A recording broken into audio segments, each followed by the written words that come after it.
तो हेलो नमस्ते अस्सलाम वालेकुम और सारे देवी देवताओं की जय।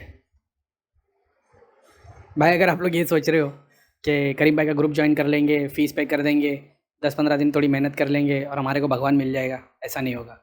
जो लोग फ्री में ग्रुप फॉलो कर रहे हैं वो ये सोच रहे हैं कि भाई करीम भाई ने हमको मंत्र दे दिया, बस अभी जाप करते रहेंगे और दृष्टि खुल जाएगी। आप लोग घर में से सारी चीज़ें हटाएंगे नहीं। भगवान के अलावा शैतानों को, शक्तियों को, अलग अलग चीज़ों को, जिनों को यंत्र पे पूजेंगे, अग्नि तत्व को पूजेंगे। फिर आप बोलोगे करीम भाई प्रोग्रेस नहीं हो रही, कभी जाप लगता है, कभी ध्यान लगता है, कभी कुछ होता है। सिंपल रामबाण हिसाब है ये। आप लोग सब मेरे पास जुड़े हो अपने लिए दृष्टि, सिद्धि, भगवान प्राप्ति, स्टिलनेस, ताकि कोई दूसरा गोली नहीं घुमा पाए। ये करने के लिए बहुत डिसिप्लिन की ज़रूरत है। और वो डिसिप्लिन इसमें नहीं है कि आप सुबह नहाओ, ब्रह्म मुहूर्त में उठो और सफ़ेद कपड़े पहनो, आसन लगाओ, अगरबत्ती जलाओ, 5 नियम करो, सब देवता को याद करो। मुँह हाथ धोया, मैं वज़ू करके बैठता था, आसन लगा के बैठ गया। त्राटक विद मानसिक जाप। अब आप सोच रहे हो आधा घंटा कर लेंगे, 1 घंटा कर लेंगे, 2 घंटा कर लेंगे। किसी भी चीज़ को हैबिट बनाने के लिए उसको बोला गया है, पुराने गुरुओं ने बताया 40 दिन, कोई भी एक साधना करने के लिए, उसको सिद्ध करने के लिए 40 दिन लगता है। आज आप 2 घंटा बैठे, 3-4 दिन 3 घंटा बैठे, उसके बाद सैटरडे संडे को 5 घंटा बैठे, उसके बाद में आप 1-1 घंटा रोज़ बैठ रहे हो, आपका कांस्टेंट में तो 1 घंटा ही काउंट होगा फिर। तो मैं 8-8, 10-10 घंटे डेली बैठता था। 6:30 से 8 तो मेरा एवरेज था, एवरेज। और 6-8 महीने, 1 साल निकाला मैंने ऐसे। तो वो अगर आप सोच रहे हो आधे 1 घंटे का जाप कर लेंगे, नहीं, कम से कम 3 घंटा त्राटक विद मानसिक जाप की आदत डाल दो। अब आप बोलोगे भाई भैया बैठा ही नहीं जाता। बैठा इसके लिए नहीं आता क्योंकि घर में कोई शक्ति रोक रही है, इसको 500 बार मैं एक्सप्लेन कर दिया। लेकिन इन शॉर्ट रामबाण कम से कम 3 घंटा त्राटक करते हुए मानसिक जाप करोगे, तब तुम्हारी प्रोग्रेस होना शुरू होगी। और वो 3 घंटे को तुम 6 घंटा, 8 घंटा और 10 घंटा जब लेके चले जाओगे, और ऐसी प्रैक्टिस तुमने 6 महीना कर दी, तुमको ज़िंदगी में किसी और की ज़रूरत नहीं पड़ेगी कभी। जैसा मैंने वो प्रैक्टिस कर ली, और उसके बाद में पहले भी मैं कोई बाबा तांत्रिकों के चक्कर में घुमा नहीं था, मैंने एक धाम में ही गया था। मैंने प्रैक्टिस कर ली, जब से छोड़ा आज तक कभी अपनी किसी से चेकिंग करवाए ना कुछ करवाया कि भैया मेरे को ज़रा चेक कर लो, मेरी ये तकलीफ़ है। ज़रूरत ही नहीं पड़ती। उल्टा सामने वाला जो चेक कर रहा है मेरे को उसके बारे में पता लग जाता है, कौन सी शक्ति को यूज़ कर रहा है, कहाँ से कहाँ तक देखता है, क्या बात बताता है। ये सब उसी से मिला है। और ये भी नहीं सोचना कि दृष्टि से खाली, त्राटक से खाली दृष्टि खुलती है। त्राटक एक ऐसी प्रक्रिया है, तुम्हारे सातों चक्रों को खोल देगी, तुम्हारे में स्टिलनेस लेके आएगी। तो दुनिया भर की सिद्धियों शक्तियों को वो स्टिलनेस चाहिए, तो वो भाग भाग के तुम्हारे पास आते हैं। करीम भाई ने कोई चमत्कार नहीं किए, कोई अजूबा पैदा नहीं हुआ है कि इतनी सारी सिद्धि शक्ति कैसे मिल जाती है। वो स्टिलनेस जो मेरे पास है ना, उनको वो चाहिए। समझ रहे हो? जब तुम वो लेके आते हो ना, तो मैं कोई यूनिक नहीं हूँ। मैं बता भी रहा हूँ कि मेरी ये साधना है भाई। 36 अलग मंत्र नहीं किए, 36 अलग संकल्प नहीं लिए, 36 अलग नियम और अलग नहीं पाले, एक ही किया। तो उस बात को समझ जाओ, आप लोग के लिए बेटर रहेगा, चाहे फ्री ग्रुप वाले चाहे पेड ग्रुप वाले। 3 से 6 घंटे तक त्राटक मानसिक जाप करते हुए जाओगे, 6-8 महीना डालोगे, तब जाके सिचुएशन ऐसी होगी कि ज़िंदगी में किसी के आगे हाथ फैलाना नहीं पड़ेगा।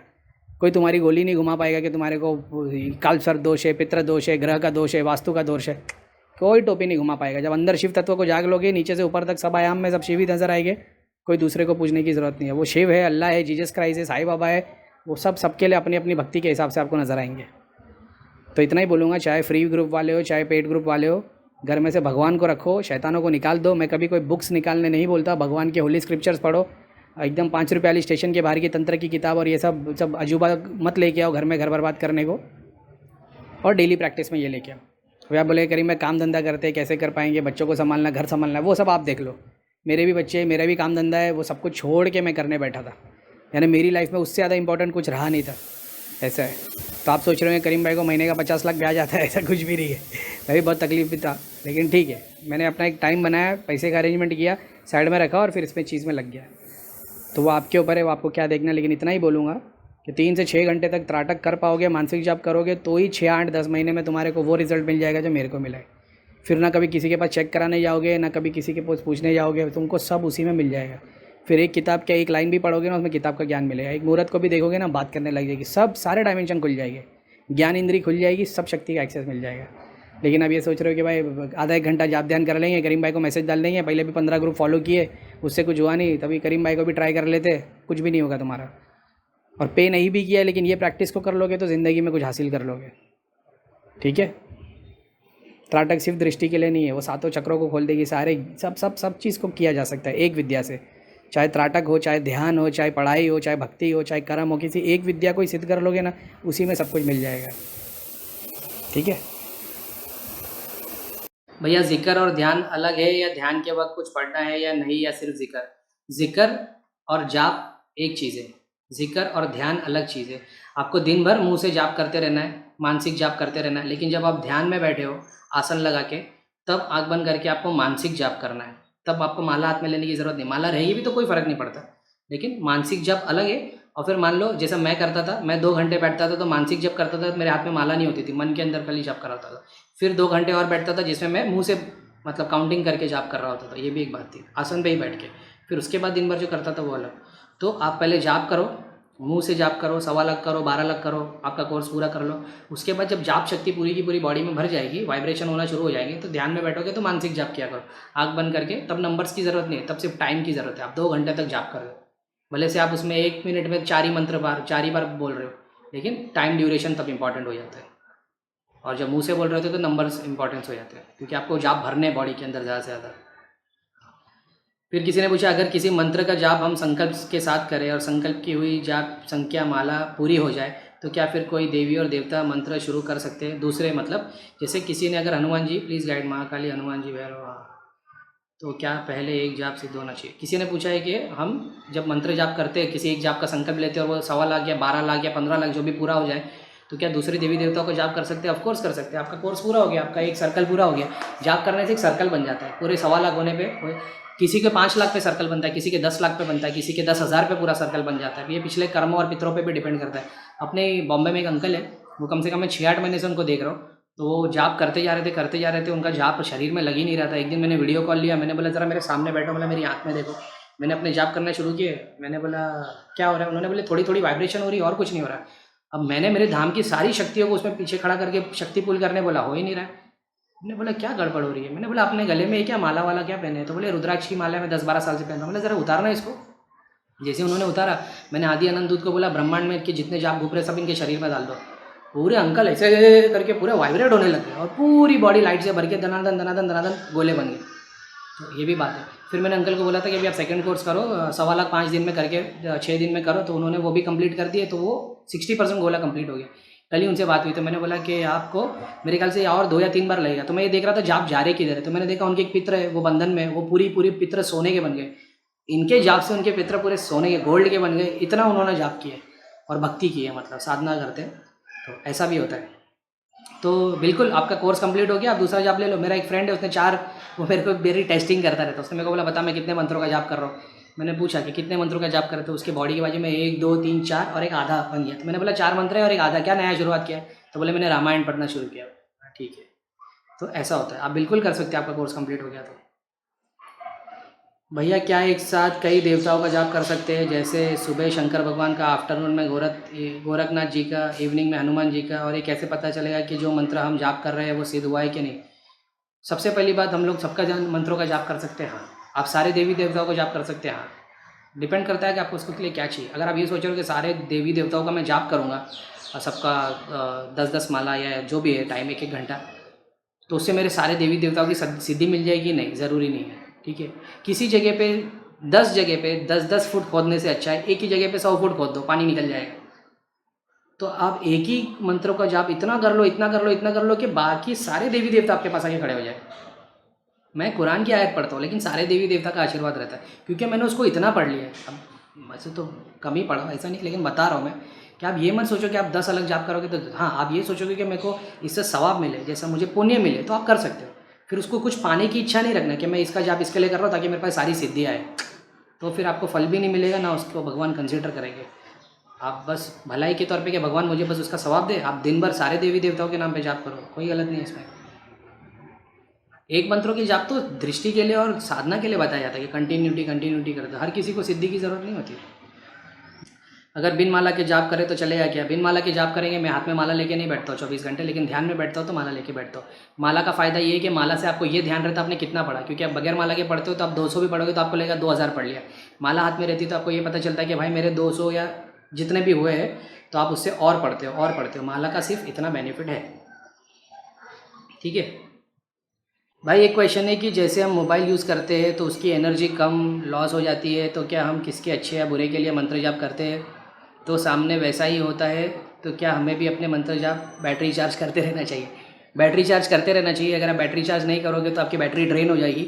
अगर आप अपने लिए खुद के लिए काम कर रहे हो तो आपको डेली जाप, मतलब अगर जैसा मैं आज जिस लेवल पे पहुंच गया हूँ, मैं 15-15 दिन भी जाप नहीं करता हूँ। मतलब बैठ के आसन पे जाप नहीं करता हूँ।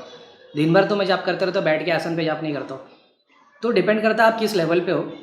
अगर सिर्फ आप अपनी फैमिली देख रहे हो तो आपको कोई बहुत ज़्यादा मतलब इतना टेंशन लेने की ज़रूरत नहीं है। हाँ, दूसरों के लिए जाप करें। जैसे हम लोग धाम में आके जाप करते, तो हम लोगों को, सब लोगों को भैया ने झाड़ा लगाने के लिए सिद्धि दी है। सब लोगों के बाजू में एक पीर खड़े होते हैं, किसी के सामने शंकर भगवान, हर सिद्धि आती है तो जैसा प्रेत आ गया तो उसको झाड़ा लगाने के लिए वो शक्ति यूज़ होती है। तो हमारी शक्ति ड्रेन नहीं होती।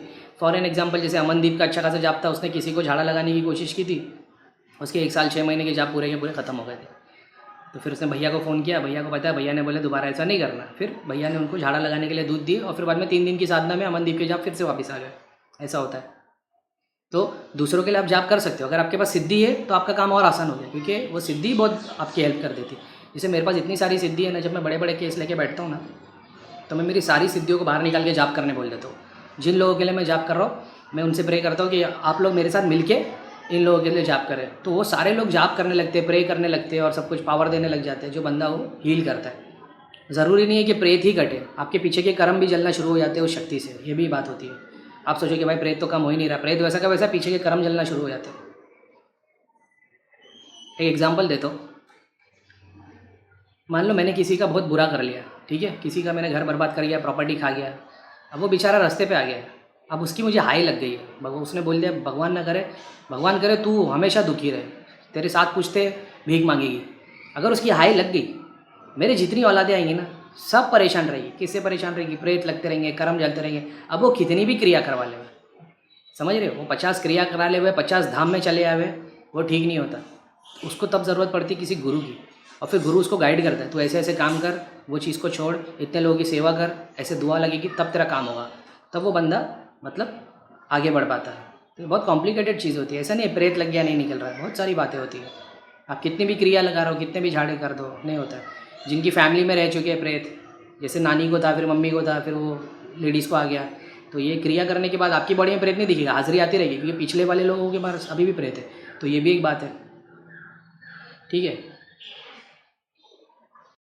करीम भाई 1-2 घंटे मस्त ध्यान होता है, फिर हार्ट बीट फास्ट हो जाती है, ब्लिस फील होता है, बट ध्यान टूट जाता है आँख खुल जाने पे। से मैं फिर बैठा रहता हूँ। Is it okay? ध्यान का सेशन तुम्हारा छोटा, ध्यान का सेशन बढ़ाना पड़ेगा। नॉर्मली ये होता है शुरुआती वाले लोग को 40-45 मिनट्स के बाद ध्यान लगता है, 2-5 मिनट का लगता है, फिर खत्म हो जाता है। फिर तो 3 घंटे तो बैठे रहो, कुछ भी नहीं। वो इंटेंसिटी को बढ़ाना पड़ता है, वो फ्रीक्वेंसी में रहना पड़ता है।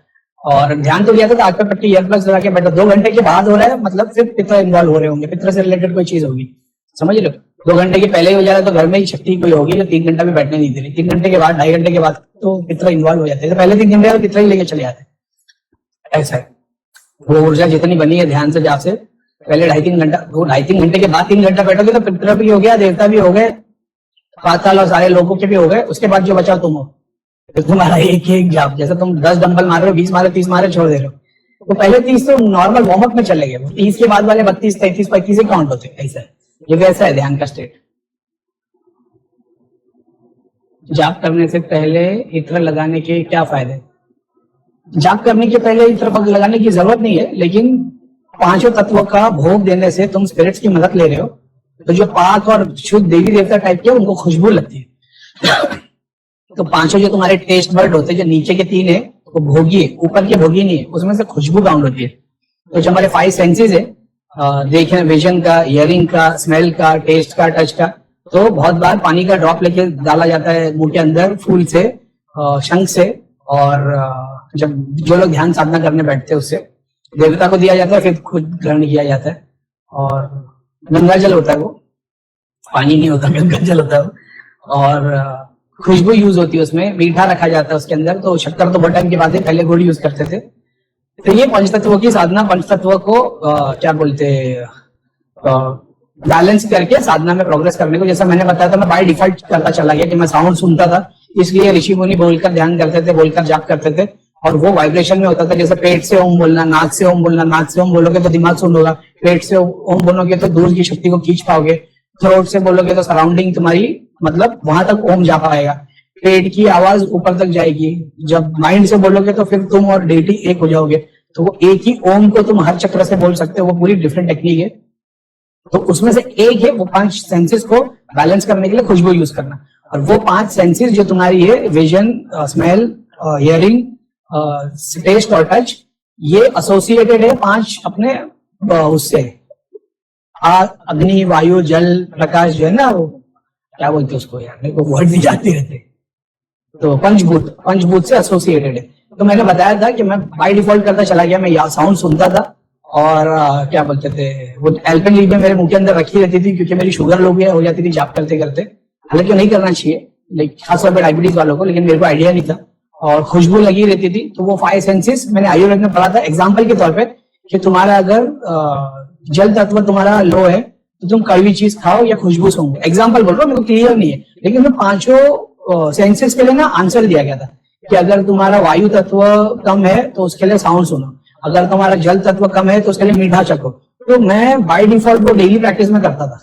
समझ रहे हो कि मैं साउंड भी सुन रहा हूँ, उससे एक सेंस क्लियर हो रही है, खुशबू भी लगी हुई है, अतर और उसकी क्या बोलते हैं अगरबत्ती गखूर चलते रहेगा।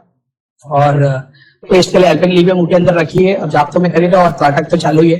तो वो वैसी पंच तत्वों से अपने पंच तत्वों को बैलेंस करके आगे बढ़ने में से वो एक आता है, जो स्पेशल हेल्प में लगता है। अगर उसी टाइप में वही साधना के टाइम पे मैं अगर तुमको भोग रखना सिखा दूं कि फूल रखो, अगर सिंगल डेटिंग कर रहे हो तो कोई बात नहीं है, लेकिन अगर तुम मिक्स तुमने मेला बना के रखा है, वहां पे तुम फूल रखो, भोग रखो। अब वो 5 फ्लेवर के डिपेंड करता है तुम्हारा कौन सा वाला काम है। ठीक है, प्रेत वाला काम होगा तो घर का पकाया हुआ खाना खिला देना, जैसा कान्हा जी के नाम से प्रेतों को पूजवाया जा रहा है। कृष्ण नहीं बोलना सिखा रहे, ठीक है, कान्हा जी बोलना ही सिखा रहे, ठाकुर जी बोलना ही सिखा रहे। नाम की महिमा को समझना, भगवान ने बता दिया, श्री कृष्ण ने भगवत गीता में कि वो मैं हूँ, मेरा नाम, किसी और का नाम नहीं, वेरिएंट्स में भी नाम नहीं बताया। अर्जुन उनको अलग अलग नाम से पुकारा था, कृष्ण ने खुद को अलग अलग नाम से नहीं पुकारा। ऐसे तो पुकारा है अलग अलग नाम से, लेकिन फिर तुम कृष्ण को नहीं पूछ रहे, उसके स्वरूप को पूछ रहे हो। तो जब कृष्ण अपने आप को बताते हैं कि मैं ये हूँ, तो तुम फटाक से कृष्ण से फिर दूसरी जगह पे आ जा रहे हो। तो कोई बुराई नहीं है, लेकिन तुम्हारा वो पर्पस होना चाहिए। समझ रहे हो, तुम डिस्ट्रक्टिव फोर्स की तुमको जरूरत है तो काली और दुर्गा के मंत्र की तुमको जरूरत है। तुम डिस्ट्रक्टिव में हो ही नहीं, तुम क्रिएशन में लगे हो, तो तुम्हारा गायत्री मंत्र से काम हो जाएगा। तो वो चीज तो सिंगल डेटी में लगती है, तो तुमको सारे भोग रखने पड़ते हैं। टेस्ट का भी रखना पड़ेगा, स्मेल का भी रखना पड़ेगा, और फिर स्मेल में भी अलग अलग वेरिएंट आएंगे। फूल की खुशबू, लकड़ी की खुशबू, रूट की खुशबू, फूल की फल की खुशबू। फिर भोग के अंदर भी आएगा, फ्रूट आएगा, ड्राई फ्रूट आएगा, और क्या बोलते हैं स्पाइसेस आएंगे, और ड्राई और क्या आएगा, अनाज आएगा। समझ रहे हो, ये सिंगल चीज तो कितना रखना पड़ेगा, 100 किलो, 3 दाने 70 दाने इतनी सी उठा के रखोगे तो लगता है भोग। ये सारा कुछ साधना के अंदर आता है, भक्ति में भाव में नहीं आता। सब कुछ साधना, सब कुछ तंत्र ऐसा। तो क्या तंत्र बुरा? तंत्र बुरा नहीं, साइंस इसका ये है ना, जैसे तांत्रिक के थ्रू, रिचुअल्स के थ्रू लोगों को जाने में एग्जैक्टली पता होता है कि वो कौन से स्टेज के बीच में। भक्ति वाले को कभी नहीं पता होता, भक्ति वाला से भाव में रहता है, भगवान को देखेगा या तो रोएगा या तो खुश होएगा। वो रोएगा भी पेन में नहीं, लेकिन वो ब्लिस में ही रहेगा, लेकिन उसको कभी उसका स्टेज पता नहीं होता है। और अकॉर्डिंग टू भगवत गीता, अगर तुम मरने से पहले भी तुम्हारा 1% भी फेथ भगवान में नहीं है तो तुम पीछे हट गए, तुम फिर से योनि में आ गए। तो तुम सारी जिंदगी डाउट में थे और तुम्हारा मरने का टाइम आ गया, तो फिर तो तुम अगर सेल्फ डाउट में आ गए कि मैंने तो सुना था भगवान लेने अभी तक आई नहीं, तुमने ये सोच लिया अभी तक आएगी और फिर भी वो आ गया, तुम तो नीचे आ गए। तो वो एक है, तो वो भक्ति मार्ग में उनके पास आंसर नहीं होता, बस इतनी सी बात है। वे डिपार्टेड लव वंस क्या हमें देख सकते हैं? मैंने ओल्ड चैनल पे बता रखा है पितृलोक से कैसे दिखाई देता है अपना वर्ल्ड। ऐसा है जैसे तुमको सोचते हुए कभी किसी की याद आ जाती है, उसी तरह एग्जैक्टली तुम्हारे एंसेस्टर्स को कभी कभी तुम्हारे विजन आते हैं। तो जब भी तुम जिंदगी में कुछ भी अच्छा काम करते हो, वो तुम्हारी याद उनके दिल में आती है, उनको दिखाई देता है। ऐसा है, तो वो आशीर्वाद देते हैं। सेम चीज जब अगर बच्चे सुन रहे हैं तो बच्चे भी आइडिया आएगी 2 मिनट के लिए, ठीक है। 1 2 3 4 5। तो आई होप तुमने पॉज कर दिया, बच्चों को बता दिया। इवन जब हस्बैंड वाइफ साथ में अपना लव मेकिंग का सीन चालू होता है, बच्चे के लिए जो कुछ भी ले, अगर तुम्हारे एंसेस्टर्स खुश है वहां से आशीर्वाद देते, और अगर तुम्हारे एंसेस्टर्स दुखी है तो वहां से श्राप देते, तो फिर वो बीमारियां होना शुरू हो जाती है। ऐसा ये भी देखा है। लेकिन वो पितर लोग से जो तुमको देख रहे, वो ऐसा नहीं तुम्हारे साथ चल रहे फिर रहे, तुम टीवी देख रहे हो, तुम घर में बैठ के वो क्या बोलते हैं फोन देख रहे हो, तो बाद में पितर रहे, ऐसा नहीं है भैया। जैसे हम किसी मंदिर में जाकर कुछ हेल्प मांगते हैं, तो क्या मरने के बाद हमें उस मंदिर पे जाके खड़ा होना पड़ता है? मंदिर के रिचुअल्स हमेशा मैं बोलता हूँ, जब तुम मंदिर दरगाह किसी धर्म स्थल पे जाते हो तो उसके रिचुअल्स को फॉलो करो। वो क्योंकि वो बाउंडेड मंदिर से है, तुम्हारे घर से नहीं है, समझ रहे हो। अगर तुम्हारे घर का पुलिस वाला रहेगा तो जिसको तुम पकड़ने को बोलोगे वो उसी को पकड़ेगा। जो गवर्नमेंट का पुलिस वाला रहता है वो जिसको तुम पकड़ने बोलते हो उसको नहीं पकड़ता, वो देखता है कि भाई इसमें से तुम कंप्लेंट किसकी करने को है, समझ रहे हो। तो जब तुम जज, अगर तुम्हारे घर का जज होता है और तुम बोलते भाई इसको सजा दे देते, तो सजा दे देता। लेकिन जो कोर्ट का जज होता है वो तुम्हारे बोलने से सजा नहीं देता, वो जज करता है कौन सही है उसके हिसाब से काम करता है। सेम तरीके से मंदिर के डेटीज काम करते हैं ऐसा कि वो मंदिर के कानून पे चलते हैं। और जरूरी नहीं है कि जो भी देवता से तो मदद मांग ले उनकी योड़ी के पीछे या उनके पीछे काम करना पड़ेगा। बहुत बार तो बेसिक रिचुअल से काम हो जाता है। जैसे कोई मान लो कोई स्पेसिफिक टास्क के लिए तुम डेली भोग चढ़ाते हो, तो डेली भोग चढ़ाने पे जो तुम भोग भी चढ़ा रहे हो उसके रिटर्न भी ले रहे हो। तो तुमने एक तरीके से मान लो प्रेत को पूज लिया, या मान लो किसी भोगी देवता के गणों की वजह से कोई दूध को पूज रहे हो तुम, तो तुम उसके रिटर्न में दे रहे हो। मान लो अभी तुम रिटर्न में कुछ नहीं दे, एग्जाम्पल की तरह मैं सबको लिए काम कर रहा हूँ लेकिन मैं देवताओं के लिए हवन नहीं कर रहा, तो मैं आप लोग को बोल रहा हूँ जो हवन कर सकता करे।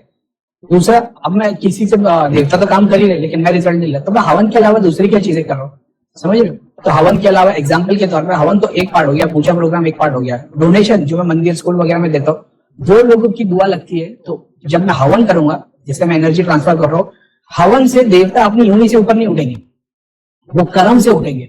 तो जब वो उन लोगों की मदद कर रहे हैं और इन रिटर्न मैं जब उन लोग के लिए कर रहा हूँ, तो वो लोगों की दुआ जिनके लिए मैंने हेल्प की है वो लोगों की दुआ मेरे को लगेगी। क्यों लगेगी? क्योंकि आप मेरे को जानते हो, उनको तो नहीं जानते, लेकिन मैं मेरी नीयत से जानता हूँ कि काम कौन कर रहा है। ये दुआ से वो लोग अपनी योनि से ऊपर उठते, ऐसा समझ लो। तो जो देवताओं को अपनी योनि से ऊपर उठाते जाएगा, पितरों को अपनी योनि से ऊपर उठाते जाएगा, उसको देवता और पितर के पीछे काम नहीं करना पड़ेगा भाई, वो गुरु स्वरूप हो गया, भगवान के भी ऊपर आ जाता है। अपन तो गोली गुरु है लेकिन ठीक है, फिर भी कहता है अपन तो भगवान भी नहीं है। सर हम आम लोग यदि हमारी कोई विश पूरी हो तो कैसे देवी या मेल भगवान को या कोई देवी को थैंक यू बोले करे जिससे वो खुश हो? मन्नत की बात कर रहे हो? मन्नत जो मांगी थी जिस हिसाब से, तो वो तुमको पूरा करना पड़ेगा। अच्छा, तुमने मांग लिया एक सर्टन, मान लो साईं बाबा के दरबार में गए, तुमने प्रे कर लिया कि भाई हमारे यहाँ बच्चा हो जाएगा तो मैं ये प्रसाद चलाओगी या माथा टेकने आओगी, बस उतना ही करना है। अरे मान लो तुम बच्चे के लिए और तुम 25 अलग मंदिरों में गए हो कि दर्शन के लिए आओगी, माता के मंदिर में गए दर्शन के लिए आओगी, शनिदेव के दरबार गए बच्चा हो जाए, बस कोई तो बच्चा हो जाए। अब किसी एक ने तो कर दिया पूरा, समझिए। भगवान का शुक्रिया अदा करो। जो जिस मंदिर में दर्शन करने गए थे उस मंदिर के संकल्प को लेके कोई छोटा सा प्रोग्राम कर दो, विष्णु पुराण पढ़ा दो या पूजा पाठ करवा दो, हवन करवा दो, लंगर थोड़े 11 लोग 21 लोग 100 लोग को खाना खिला दो, बहुत सारे तरीके से कर सकते। आप देखोगे कितने सारे लोग हैं ना जिनको मैं बोलता हूँ घर से चीजें निकालो, उनका ऐसा गरीब में सब घर से निकाल देंगे, ढूंढो निकलेगी। और जब वो निकाल देना मेरा शुक्रिया अदा करते, तो कई बार यकीन नहीं हो रहा कि इतना सिंपल प्रोसेस है कि सिर्फ घर में से चीजें निकालने से इतना फर्क पड़ जाता है। 90% का दिमाग शांत हो जाता है, सुकून हो जाता है।